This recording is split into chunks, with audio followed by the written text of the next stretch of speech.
Good morning students.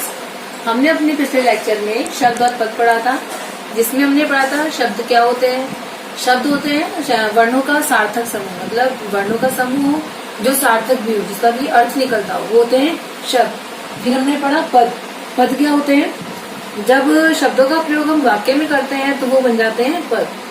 उसके बाद हमने जो शब्दों का वर्गीकरण पढ़ा कि इनका जो भेद है कितने वर्गीकरण पे किया गया है, तो 4 आधार पे किया गया था। तो हमने उत्पत्ति के आधार पे पढ़ लिया था, जिसमें हम तत्सम, तद्भव, देशज और विदेशी शब्दों के बारे में पढ़ा।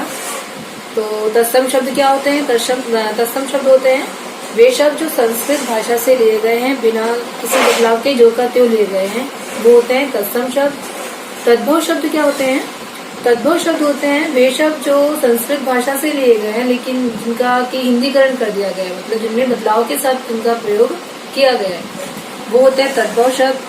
फिर हमने पढ़ा देशज, जो कि क्षेत्रीय भाषाओं से लिए गए शब्द हैं, वो होते हैं मतलब देश से लिए गए शब्द होते हैं, वो होते हैं देशज। और विदेशज होते हैं विदेशी भाषाओं से, जो हमारी हिंदी भाषा में विदेशी भाषाओं से आए हैं, वो शब्द होते हैं विदेशज शब्द। आज हम पढ़ेंगे जो हमारे और वर्गीकरण है उनके आधार पर।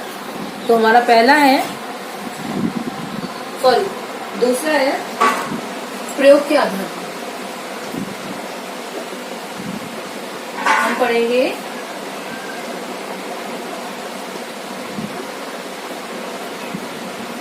प्रयोग के आधार पर।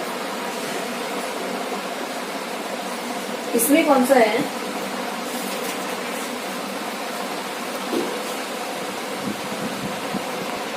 प्रयोग के आधार पे 2 होते हैं। कौन कौन से होते हैं? पहला होता है विकारी शब्द और दूसरा होता है अविकारी शब्द।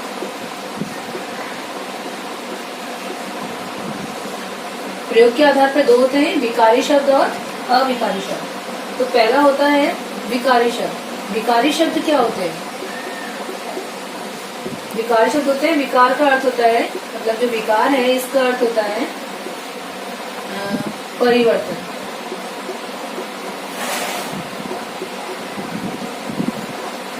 तो इसमें आएगा कि वे शब्द जिनमें लिंग, वचन, कारक आदि के कारण विकार आ जाता है, मतलब जिन शब्दों में लिंग, वचन और कारक के कारण परिवर्तन हो जाता है, वो होते हैं विकारी शब्द। ये 4 प्रकार के होते हैं। इसकी परिभाषा हो गई, जिन शब्दों में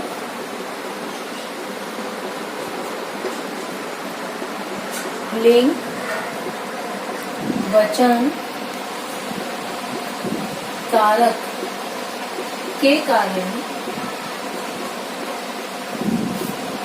विकार यानी कि परिवर्तन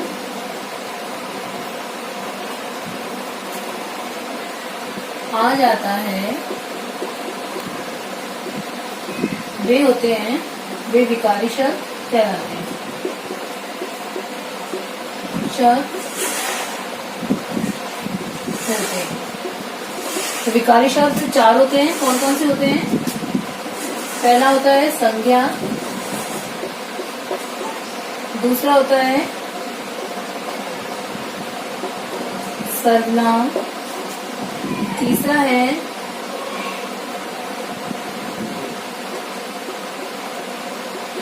विशेषण और चौथा है क्रिया। विकारी शब्द कितने हो गए? 4। संज्ञा, सर्वनाम, विशेषण और क्रिया। ये चारों शब्द ऐसे हैं जिनमें की परिवर्तन हो जाता है। यदि जो संज्ञा शब्द है, मान लो संज्ञा शब्द मान लिया हमने लड़का, इसको हमें दूसरे उसमें चेंज करना है किसी और वाक्य में, तो बहुवचन में हो जाएगा तो क्या बन जाएगा? ये वचन इसका चेंज किया तो क्या बन जाएगा? लड़के। इसको लिंग के आधार पर चेंज किया तो क्या बन जाएगा? लड़की। तो ये हो गए, मतलब जिनमें की परिवर्तन हो जाता है वो होते हैं विकारी शब्द। ऐसे सर्वनाम हो गया, विशेषण और क्रिया, जिनमें की बदलाव हो जाता है, वो होते हैं विकारी शब्द। अब हम पढ़ेंगे अविकारी शब्द।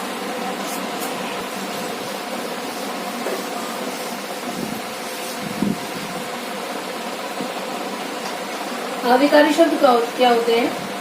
अविकारी मतलब अ प्लस विकार, मतलब कि जिनमें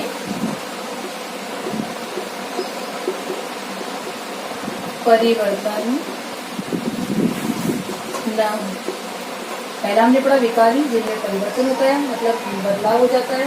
दूसरा है अविकारी, इसका अर्थ हो गया ए प्लस विकार, जिनमें परिवर्तन ना हो। मतलब वे शब्द जिनमें कि लिंग, वचन और कारक के कारण कोई परिवर्तन नहीं होता, वो होते हैं अविकारी शब्द। तो इसकी परिभाषा क्या हो गई अविकारी शब्द की?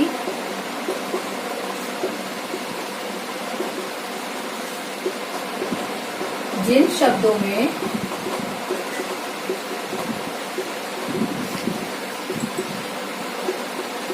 लिंग, वचन, कारक के कारण कोई परिवर्तन नहीं होता, वे होते हैं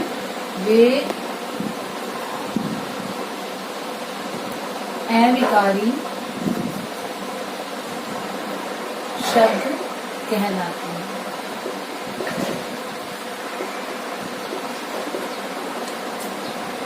ये भी चार होते हैं। कौन कौन से होते हैं? पहला होता है क्रिया विशेषण, दूसरा होता है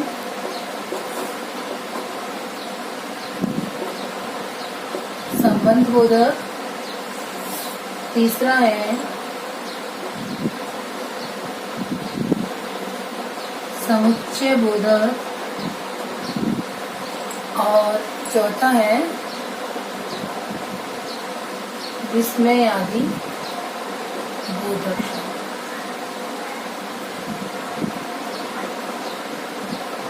तो अविकारी शब्द होते हैं जिनमें कि परिवर्तन नहीं होता। जैसे मान लो कोई भी शब्द है कि धीरे धीरे या तेज, ये है धीरे धीरे तेज से। इसको यदि हम संज्ञा में या किसी में भी लेते हैं, लिंग में लेते हैं, वचन में लेते हैं, कारक में, तो इनमें परिवर्तन नहीं होता कि लड़का धीरे धीरे चल रहा है, लड़की धीरे धीरे चल रही है, दोनों में सेम ही रहता है, तो इनमें कोई परिवर्तन नहीं होता। तो ये होते हैं अविकारी शब्द। क्रिया विशेषण हो गया, संबंध बोधक हो गया, समुच्चय बोधक हो गया और विस्मय आदि बोधक हो गया। ये चार हो गए जो कि अविकारी शब्द होते हैं। अब हमने ये पढ़ा प्रयोग के आधार पर कितने हो गए? दो हो गए इसके, विकारी शब्द और अविकारी शब्द। तो विकारी शब्द क्या होते हैं? जिनमें कि लिंग, वचन और कारक के कारण परिवर्तन आ जाता है, वो होते हैं विकारी शब्द। और जिन शब्दों में लिंग, वचन और कारक के कारण कोई बदलाव नहीं होता, वो होते हैं अविकारी शब्द। विकारी शब्द चार हो गए। कौन कौन से? संज्ञा, सर्वनाम, विशेषण और क्रिया। और अविकारी शब्द चार है।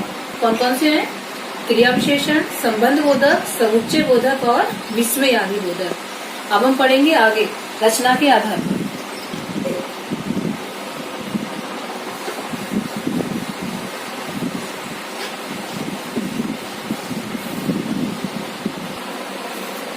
अब हम पढ़ेंगे रचना के आधार। रचना के आधार पर तीन है। पहला है रूढ़ शब्द,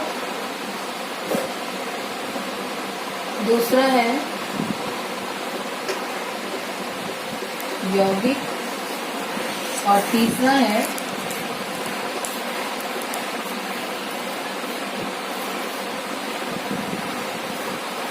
यौगिक। रचना के आधार पर कितने हो गए? तीन भेद हैं, रूढ़ शब्द, यौगिक और यौगिक। अब हम पढ़ेंगे पहला रूढ़ शब्द क्या होता है।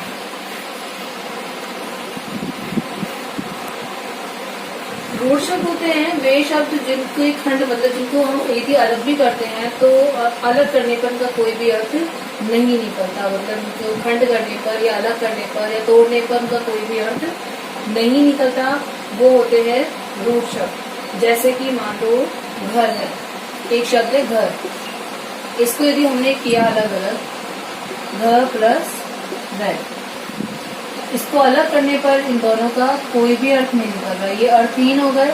तो ये होते हैं रूढ़ शब्द। मतलब जिन शब्दों का खंड करने पर कोई भी अर्थ नहीं निकलता, वो अर्थहीन हो जाते हैं, वो होते हैं रूढ़ शब्द। तो इसकी परिभाषा हुई,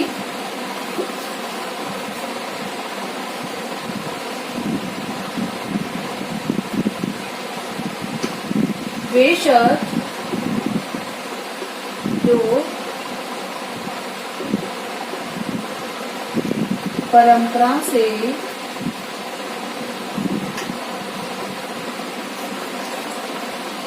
किसी व्यक्ति, स्थान, वस्तु या प्राणी के लिए प्रयोग होते हैं और जिनका खंड करने पर कोई अर्थ नहीं, वो होते हैं रूढ़ शब्द। जैसे कि अभी हमने देखा था घर, कमल, पानी, ये सब हो गए रूढ़ शब्द। वे शब्द जिनका खंड करने पर कोई भी अर्थ नहीं निकलता। अब हम देखेंगे यौगिक शब्द। यौगिक शब्द क्या होते हैं? यौगिक शब्द होते हैं, यौगिक का अर्थ होता है योग से बनने वाला, योग से बनने वाला, मतलब कि जो कि जिसमें कि दो शब्द होते हैं, दो शब्दों से बनने वाले शब्द होते हैं यौगिक। तो इसमें हो गए वे शब्द। इसकी परिभाषा क्या हो गई? वे शब्द जो दो या दो से अधिक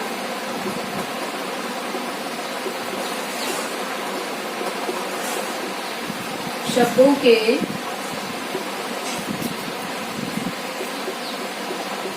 योग से बनते हैं, उन्हें यौगिक शब्द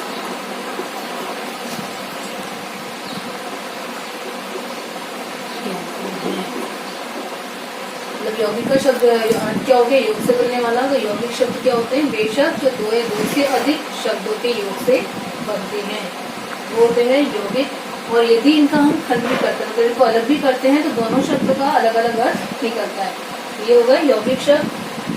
जैसे मान लो इसमें कोई भी, जैसे ये है विद्यालय, तो विद्यालय को हम यदि अलग करते हैं तो क्या बन गया? विद्या प्लस आल्य,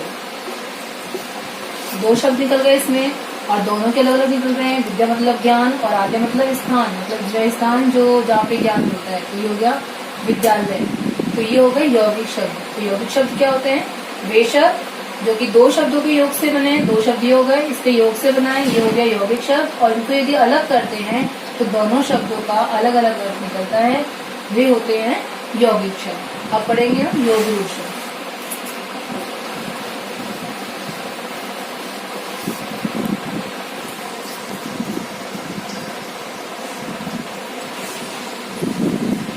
तीसरा है योग रूढ़ शब्द। योग रूढ़ क्या होते हैं?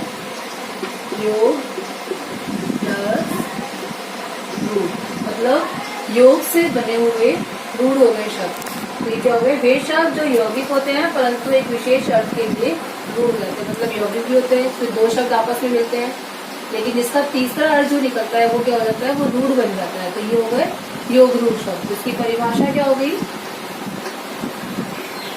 वे शब्द जो यौगिक होते हैं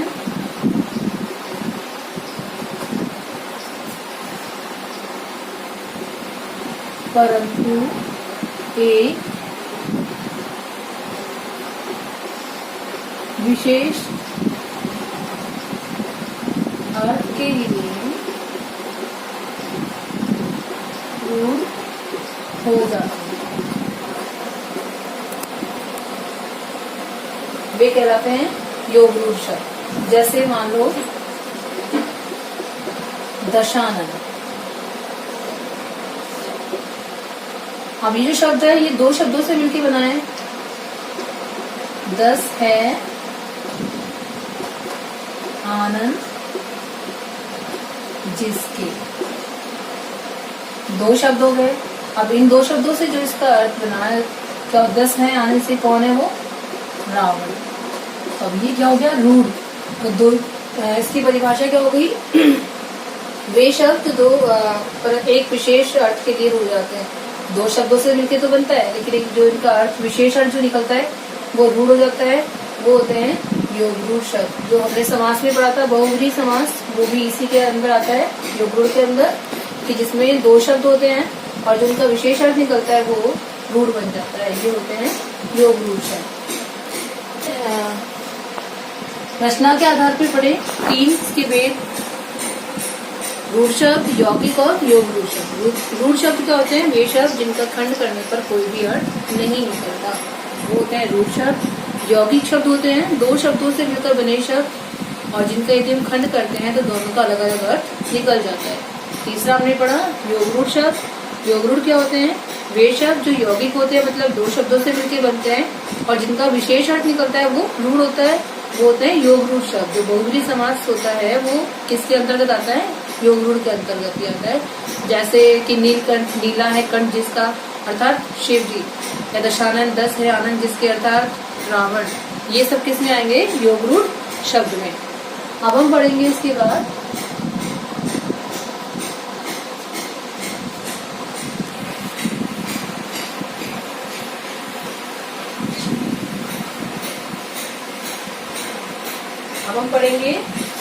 अर्थ के आधार। अर्थ के आधार इसके कितने होते हैं? इसके होते हैं 5। पहला होता है एकार्थी शब्द, दूसरा होता है अनेकार्थी शब्द, तीसरा होता है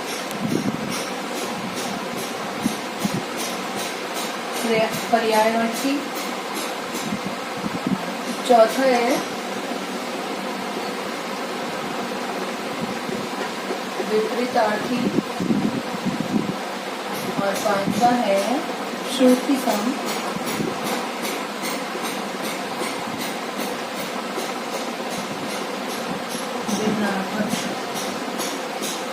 तो अर्थ के आधार पे कितने हो गए? 5। एकार्थी, अनेकार्थी, पर्यायवाची, विपरीतार्थी और श्रुति सम भिन्नार्थक है। तो पहला है एकार्थी शब्द। एकार्थी शब्द क्या होते हैं? वे शब्द जिनका एक निश्चित अर्थ होता है, सिर्फ एक ही अर्थ होता है, मतलब जिन शब्दों का सिर्फ एक ही निश्चित अर्थ होता है वो होते हैं एकार्थी शब्द। जैसे कि पुस्तक, लकड़ी, ठीक है। तो जिन शब्दों का एक ही अर्थ निकलता है वो होते हैं एकार्थी शब्द। दूसरा है अनेकार्थी शब्द, इसको हम लिखेंगे एक ही अर्थ वाले शब्द। दूसरा है अनेकार्थी, वे शब्द जिनके कई अर्थ निकलते हैं, मतलब एक से अधिक अर्थ निकलते हैं, वो होते हैं अनेकार्थी शब्द। जैसे अंबर, अंबर का कपड़ा भी होता है और आकाश भी होता है। ऐसे ही पत्र का मान लें, पत्र का पत्ता भी होता है और चिट्ठी भी होता है। तो अनेकार्थी शब्द क्या हो गए? वे शब्द जिनके एक से अधिक अर्थ निकलते हैं वो होते हैं अनेकार्थी शब्द। तो एक से अधिक अर्थ वाले शब्द क्या हो गए? अनेकार्थी। अब हम पढ़ेंगे पर्यायवाची। पर्यायवाची होते हैं वे शब्द जिनके की अर्थ समान हो। इनके नाम तो मतलब शब्द तो कई होते हैं लेकिन सबके अर्थ समान हो, वे होते हैं पर्यायवाची। जैसे आग है, आपका हमने अनल, पावर, अग्नि, तो इन सभी का जो शब्द है अलग, सब सारे शब्द अलग अलग है, लेकिन सभी के क्या है अर्थ समान निकल रहे हैं। तो ये हो गए पर्यायवाची, मतलब जिनके सभी के अर्थ समान होते हैं वो होते हैं पर्यायवाची। अब है विपरीतार्थी, वे शब्द कौन से होते हैं कि जो एक दूसरे के विपरीत अर्थ रखने वाले शब्द होते हैं, मतलब वे शब्द जिनका जो एक दूसरे के विपरीत होते हैं वो होते हैं विपरीतार्थी शब्द। जैसे होता है कोमल, कोमल का हो गया कठोर, दोनों का अर्थ एक दूसरे के विपरीत है तो वो हो गए विपरीतार्थी। या फिर और लेने झूठ, सच, दोनों का अर्थ विपरीत निकल रहा है, अलग अलग निकल रहा है, मतलब एक दूसरे के विपरीत है तो वो हो गए विपरीतार्थी। मतलब वे शब्द जो एक दूसरे के विपरीत अर्थ रखते हैं वो होते हैं विपरीतार्थी शब्द। अब है श्रुति सम भिन्नार्थक शब्द, वे शब्द जो सुनने में, मतलब श्रुति मतलब सुनना, सम मतलब समान, भिन्न अलग और अर्थ मतलब जो वे शब्द जो सुनने में समान लगते हैं लेकिन जिनके अर्थ अलग होते हैं वो होते हैं श्रुति सम भिन्नार्थक शब्द। जैसे अन्न और अन्य, दोनों सुनने में समान लग रहे हैं लेकिन दोनों के अर्थ क्या हैं अलग अलग। अन्न का अर्थ हो गया अनाज और अन्य का अर्थ हो गया दूसरा। ऐसे ही दिन और दिन, दिन का अर्थ हो गया दिवस और दिन का अर्थ हो गया घड़ी। तो श्रुति सम भिन्नार्थक शब्द कौन से हो गए? वे शब्द जो सुनने में समान लगे और लेकिन जिनके अर्थ अलग अलग हो वो होते हैं श्रुति सम भिन्नार्थक शब्द। अब अर्थ के आधार पर हमने 5 पढ़ लिए। एकार्थी वे शब्द जिनका अर्थ एक ही होता है, अनेकार्थी एक से अधिक अर्थ वाले शब्द अनेकार्थी, और पर्यायवाची होते हैं समान अर्थ वाले शब्द हो गए पर्यायवाची, इनको समानार्थी भी बोलते हैं। विपरीतार्थी मतलब एक दूसरे का विपरीत अर्थ रखने वाले शब्द होते हैं विपरीतार्थी। श्रुति सम भिन्नार्थक हो गए जो सुनने में समान लगे लेकिन उनके अर्थ अलग होते हैं वो होते हैं श्रुति सम भिन्नार्थक शब्द। धन्यवाद।